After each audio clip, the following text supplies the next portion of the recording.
भरत प्रिय रामचंद्र की जय। उमापति महादेव के जय। पवन सुत हनुमान की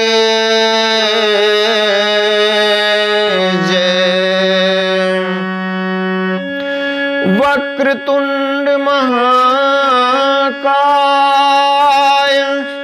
सूर्यकोटि समप्रभ निर्विघ्नं कुरु मे देव सर्वकार्येषु सर्वदा।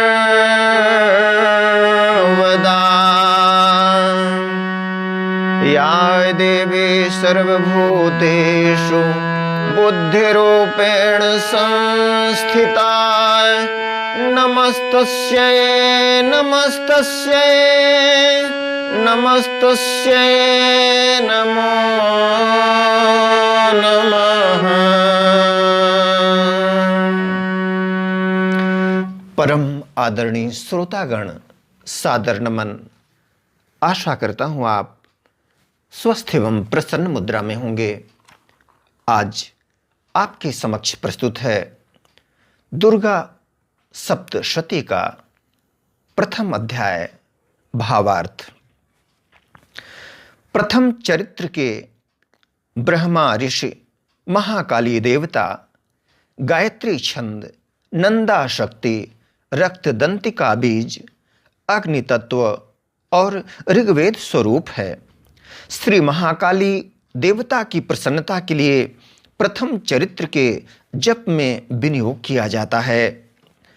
भगवान विष्णु के सो जाने पर मधु और कैटभ को मारने के लिए कमल जन्मा ब्रह्मा जी ने जिनका स्तवन किया था, उन महाकाली देवी का मैं सेवन करता हूँ। वे अपने 10 हाथों में खड्ग, चक्र, गदा, बाण, धनुष, परिघ, शूल, भुषुंडी, मस्तक और शंख धारण करती हैं। उनके 3 नेत्र हैं। वे समस्त अंगों में दिव्य आभूषणों से विभूषित हैं। उनके शरीर की कांति नील मणि के समान है तथा वे 10 मुख और 10 पैरों से युक्त हैं।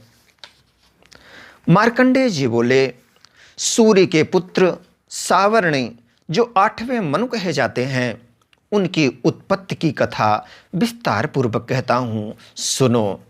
सूर्य कुमार महाभाग सावर्णी भगवती महामाया के अनुग्रह से जिस प्रकार मनवंतर के स्वामी हुए, वही प्रसंग सुनाता हूँ। पूर्व काल की बात है। स्वारोचिष मनवंतर में सुरथ नाम के एक राजा थे, जो चैत्र वंश में उत्पन्न हुए थे। उनका समस्त भूमंडल पर अधिकार था। वे प्रजा का अपने औरस पुत्रों की भांति धर्मपूर्वक पालन करते थे। तो भी उस समय कोला विध्वंसी नाम के एक क्षत्रिय उनके शत्रु हो गए। राजा सुरथ की दंड नीति बड़ी प्रबल थी। उनका शत्रुओं के साथ संग्राम हुआ। यद्यपि कोला विध्वंसी संख्या में कम थे, तो भी राजा सुरथ युद्ध में उनसे परास्त हो गए। तब वे युद्ध भूमि से अपने नगर को लौट आए और केवल अपने देश के राजा होकर रहने लगे।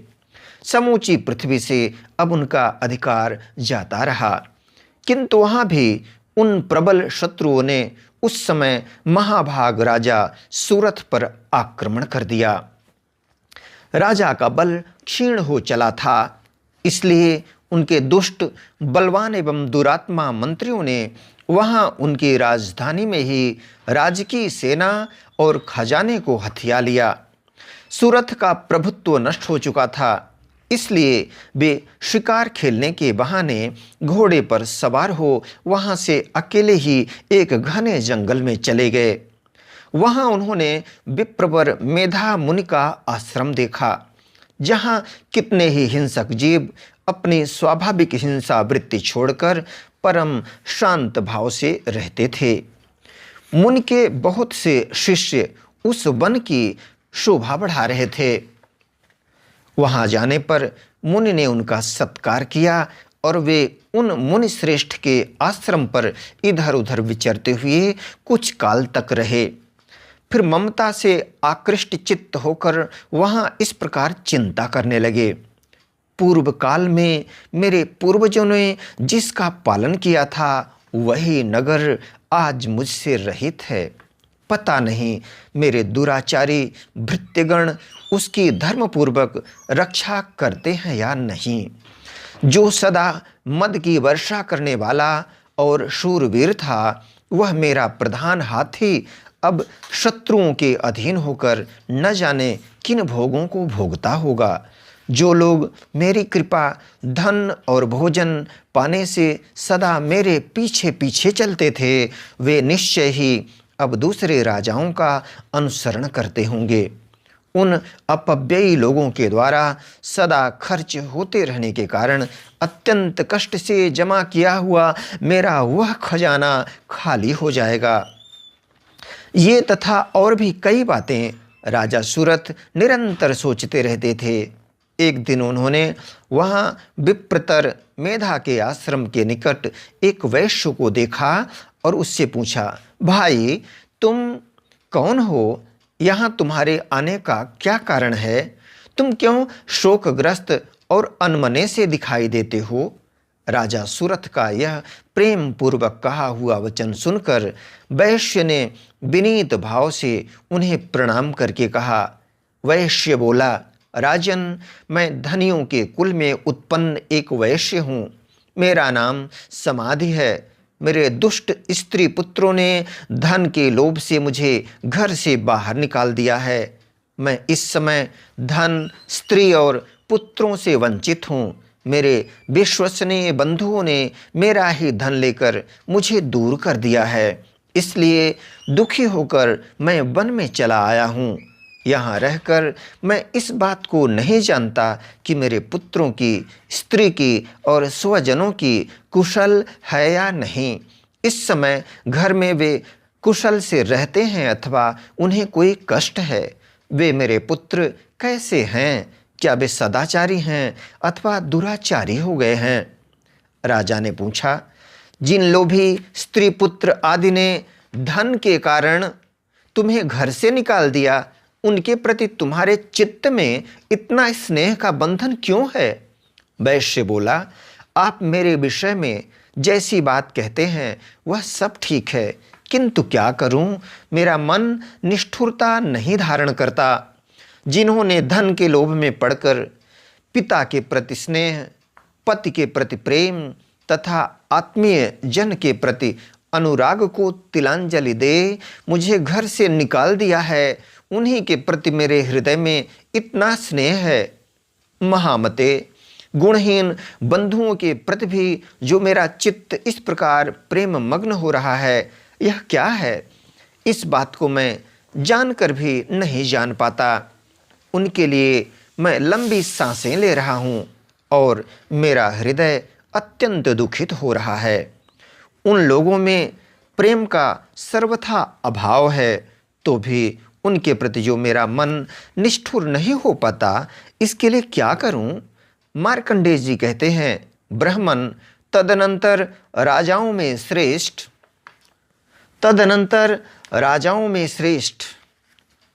राजाओं में श्रेष्ठ, अतिश्रेष्ठ, परम श्रेष्ठ,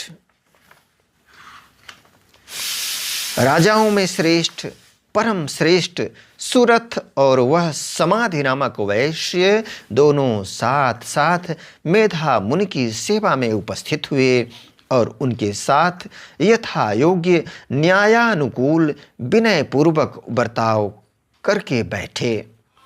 तत्पश्चात वैश्य और राजा ने कुछ वार्तालाप आरंभ किया। राजा ने कहा, भगवन, मैं आपसे एक बात पूछना चाहता हूँ, उसे बताइए। मेरा चित्त अपने अधीन न होने के कारण वह बात मेरे मन को बहुत दुख देती है।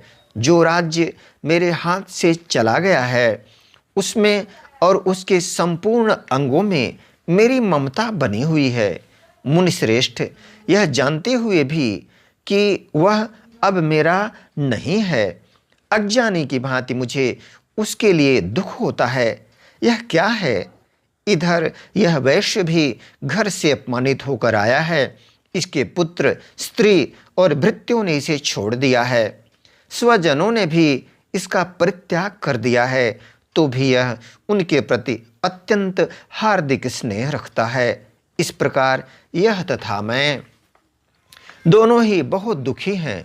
जिसमें प्रत्यक्ष दोष देखा गया है, उस विषय के लिए भी हमारे मन में ममता जनित आकर्षण पैदा हो रहा है। महाभाग, हम दोनों समझदार हैं, तो भी हम में जो मोह पैदा हुआ है, यह क्या है? विवेक शून्य पुरुष की भांति मुझ में और इसमें भी यह मूढ़ता प्रत्यक्ष दिखाई देती है। ऋषि बोले, महाभाग, विषय मार्ग का ज्ञान सब जीवों को है। इसी प्रकार विषय भी सबके लिए अलग अलग हैं। कुछ प्राणी दिन में नहीं देखते और दूसरे रात में ही नहीं देखते, तथा कुछ जीव ऐसे हैं जो दिन और रात्रि में भी बराबर ही देखते हैं। यह ठीक है कि मनुष्य समझदार होते हैं, किंतु केवल वे ही ऐसे नहीं होते। पशु पक्षी और मृग आदि सभी प्राणी समझदार होते हैं। मनुष्यों की समझ भी वैसी ही होती है जैसी उन मृग और पक्षियों की होती है, तथा जैसी मनुष्यों की होती है वैसे ही उन मृग पक्षी आदि की होती है। यह तथा अन्य बातें भी प्रायः दोनों में समान ही हैं। समझ होने पर भी इन पक्षियों को तो देखो, ये स्वयं भूख से पीड़ित होते हुए भी मोहवश बच्चों की चोंच में कितने चाव से अन्न के दाने डाल रहे हैं। नरश्रेष्ठ, क्या तुम नहीं देखते कि ये मनुष्य समझदार होते हुए भी लोभवश अपने किए हुए उपकार का बदला पाने के लिए पुत्रों की अभिलाषा करते हैं? यद्यपि उन सब में समझ की कमी नहीं है, तथापि वे संसार की स्थिति, जन्म मरण की परंपरा बनाए रखने वाले भगवती महामाया के प्रभाव द्वारा ममता में भंवर से युक्त मोह के गहरे गर्त में गिराए गए हैं। इसलिए इसमें आश्चर्य नहीं करना चाहिए। जगदीश्वर भगवान विष्णु की योग निद्रा रूपा जो भगवती महामाया हैं, उन्हीं से यह जगत मोहित हो रहा है। वे भगवती महामाया देवी ज्ञानियों के भी चित्त को बलपूर्वक खींचकर मोह में डाल देती हैं। वे ही इस संपूर्ण चराचर जगत की सृष्टि करती हैं, तथा वे ही प्रसन्न होने पर मनुष्यों को मुक्ति के लिए वरदान देती हैं। वे ही पराविद्या, संसार बंधन और मोक्ष की हेतुभूता सनातनी देवी तथा संपूर्ण ईश्वरों की भी अधीश्वरी हैं। राजा ने पूछा, भगवान, जिन्हें आप महामाया कहते हैं, वे देवी कौन हैं? ब्राह्मण, उनका आविर्भाव कैसे हुआ तथा उनके चरित्र कौन कौन हैं? ब्रह्मवेत्ताओं में श्रेष्ठ महर्षि उन देवी का जैसा प्रभाव हो, जैसा स्वरूप हो और जिस प्रकार प्रादुर्भाव हुआ हो, वह सब मैं आपके मुख से सुनना चाहता हूँ। ऋषि बोले, राजन, वास्तव में तो वे देवी नित्य स्वरूपा ही हैं। संपूर्ण जगत उन्हीं का रूप है, तथा उन्होंने समस्त विश्व को व्याप्त कर रखा है, तथा उनका प्राकट्य अनेक प्रकार से होता है। वह मुझसे सुनो। यद्यपि वे नित्य और अजन्मा हैं, तथापि जब देवताओं का कार्य सिद्ध करने के लिए प्रकट होते हैं, उस समय लोक में उत्पन्न हुई कहलाती हैं। कल्प के अंत में जब संपूर्ण जगत एक कारणों में निमग्न हो रहा था और सबके प्रभु भगवान विष्णु शेषनाग की शैया बिछाकर योग निद्रा का आश्रय ले सो रहे थे, उस समय उनके कानों के मैल से दो भयंकर असुर उत्पन्न हुए, जो मधु और कैटभ के नाम से विख्यात थे। वे दोनों ब्रह्मा जी का वध करने को तैयार हो गए। भगवान विष्णु के नाभि कमल में विराजमान प्रजापति ब्रह्मा जी ने जब उन दोनों भयानक असुरों को अपने पास आया और भगवान को सोया हुआ देखा, तब एकाग्र चित्त होकर उन्होंने भगवान विष्णु को जगाने के लिए उनके नेत्रों में निवास करने वाली योग निद्रा का स्तवन किया, जो इस विश्व की अधीश्वरी, जगत को धारण करने वाली, संसार का पालन और संहार करने वाली तथा तेज स्वरूप भगवान विष्णु की अनुपम शक्ति हैं। उन्हीं भगवती निद्रा देवी की भगवान ब्रह्मा स्तुति करने लगे। ब्रह्मा जी ने कहा, देवी तुम ही स्वाहा, तुम ही स्वधा और तुम ही बशटकार हो। स्वर भी तुम्हारे ही स्वरूप हैं। तुम ही जीवनदायिनी सुधा हो। नित्य अक्षर प्रणव में अकार, उकार, मकार इन 3 मात्राओं के रूप में तुम ही स्थित हो तथा इन 3 मात्राओं के अतिरिक्त जो बिंदु रूपा नित्य अर्ध मात्रा हैं, अर्ध मात्रा है जिसका विशेष रूप से उच्चारण नहीं किया जा सकता, वह भी तुम ही हो। देवी तुम ही संध्या, सावित्री तथा परम जननी हो। देवी तुम ही इस विश्व ब्रह्मांड को धारण करती हो। तुमसे ही इस जगत की सृष्टि होती है, तुम ही से इसका पालन होता है और सदा तुम ही कल्प के अंत में सबको अपना ग्रास बना लेती हो। जगन्मयी देवी इस जगत की उत्पत्ति के समय तुम सृष्टि रूपा हो, पालन काल में स्थित रूपा हो तथा कल्पांत के समय संहार रूप धारण करने वाली हो। तुम ही महाविद्या, महामाया, महामेधा, महास्मृति, महामोह रूपा, महादेवी और महासुरी हो। तुम ही तीनों लोकों को, तीनों गुणों को उत्पन्न करने वाली सबकी प्रकृति हो। भयंकर काल रात्रि, महारात्रि और मोह रात्रि भी तुम ही हो। तुम ही श्री, तुम ही ईश्वरी, तुम ही हरि और तुम ही बोधस्वरूपा बुद्धि हो। लज्जा, पुष्टि, तुष्टि, शांति और क्षमा भी तुम ही हो। तुम खड्गधारिणी, शूलधारिणी, घोर रूपा तथा गदा, चक्र, शंख और धनुष धारण करने वाली हो। बाण, भूषुंडी और परिघ ये भी तुम्हारे अस्त्र हैं। तुम सौम्य और सौम्यतर हो। इतना ही नहीं, जितने भी सौम्य एवं सुंदर पदार्थ हैं उन सब की अपेक्षा तुम अत्यधिक सुंदरी हो। पर और अपर सबसे परे रहने वाली परमेश्वरी तुम ही हो। सर्वस्वरूपे देवी, कहीं भी सत असत रूप जो कुछ वस्तुएं हैं उन सब की जो शक्ति है वह तुम ही हो। ऐसी अवस्था में तुम्हारी स्तुति क्या हो सकती है, जो इस जगत की सृष्टि, पालन और संहार करते हैं। उन भगवान को भी जब तुमने निद्रा के अधीन कर दिया है, तब तुम्हारी स्तुति करने में यहाँ कौन समर्थ हो सकता है। मुझको, भगवान शंकर को तथा भगवान विष्णु को भी तुमने ही शरीर धारण कराया है, अतः तुम्हारी स्तुति करने की शक्ति किसमें है। देवी तुम तो अपने इन उदार प्रभावों से ही प्रशंसित हो। ये जो दोनों दुर्धर्ष असुर मधु और कैटभ हैं, इनको मोह में डाल दो और जगदीश्वर भगवान विष्णु को शीघ्र ही जगा दो। साथ ही इनके भीतर इन दोनों महान असुरों को मार डालने की बुद्धि उत्पन्न कर दो।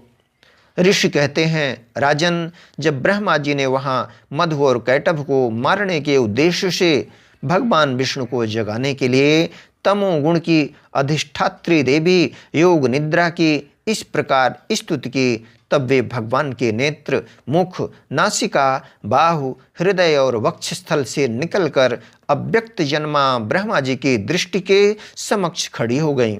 योग निद्रा से मुक्त होने पर जगत के स्वामी भगवान जनार्दन उस एक कर्णों के जल में शेषनाग की शैया से जाग उठे। फिर उन्होंने उन दोनों असुरों को देखा। वे दुरात्मा मधु और कैटभ अत्यंत बलवान तथा पराक्रमी थे और क्रोध से लाल आंखें किए ब्रह्मा जी को खा जाने के लिए उद्योग कर रहे थे। तब भगवान श्री हरि ने उठकर उन दोनों के साथ 5000 वर्षों तक केवल बाहु युद्ध किया।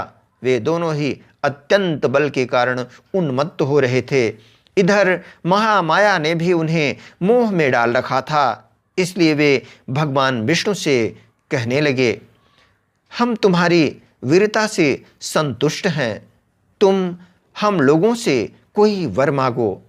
श्री भगवान बोले, यदि तुम दोनों मुझ पर प्रसन्न हो तो अब मेरे हाथ से मारे जाओ। बस इतना सा ही मैंने वर मांगा है, यहाँ दूसरे किसी वर से क्या लेना है। ऋषि कहते हैं, इस प्रकार धोखे में आ जाने पर जब उन्होंने संपूर्ण जगत में जल ही जल देखा, तब कमल नयन भगवान से कहा, जहाँ पृथ्वी जल में डूबी हुई न हो, जहाँ सूखा स्थान हो, वहीं हमारा वध करो। ऋषि कहते हैं, तब तथास्तु कहकर शंख चक्र और गदा धारण करने वाले भगवान ने उन दोनों के मस्तक अपनी जांघ पर रखकर चक्र से काट डाले। इस प्रकार ये देवी महामाया ब्रह्मा जी की स्तुति करने पर स्वयं प्रकट हुई थीं। अब पुनः तुमसे उनके प्रभाव का वर्णन करता हूँ, सुनो। इस प्रकार श्री मार्कंडेय पुराण में सावर्णिक मनवंतर की कथा के अंतर्गत देवी महात्म्य में मधुकैटभ वध नामक पहला अध्याय पूरा हुआ। ओम दुर्गा देव्यै नमः। ओम दुर्गा दुर्गादिशमनी दुर्गा पद्मनिवारिणी दुर्गमच्छेदिनी दुर्गसाधिनी दुर्गनाशिनी दुर्गतोद्धारिणी दुर्गनिहंती दुर्गमापहा दुर्गमज्ञानदा दुर्गदैत्यलोकदपानला दुर्गमा दुर्गमा लोका दुर्गमात्मस्वरूपिणी दुर्मासुरसंहंत्री दुर्गमायुधारिणी दुर्मांगी दुर्गमता दुर्गम्या दुर्गमेश्वरी दुर्भीमा दुर्भामा दुर्भादुधारिणी। वीडियो देखने के लिए धन्यवाद एवं आभार। जय हिंद, जय जगत। आपका जीवन मंगलमय हो।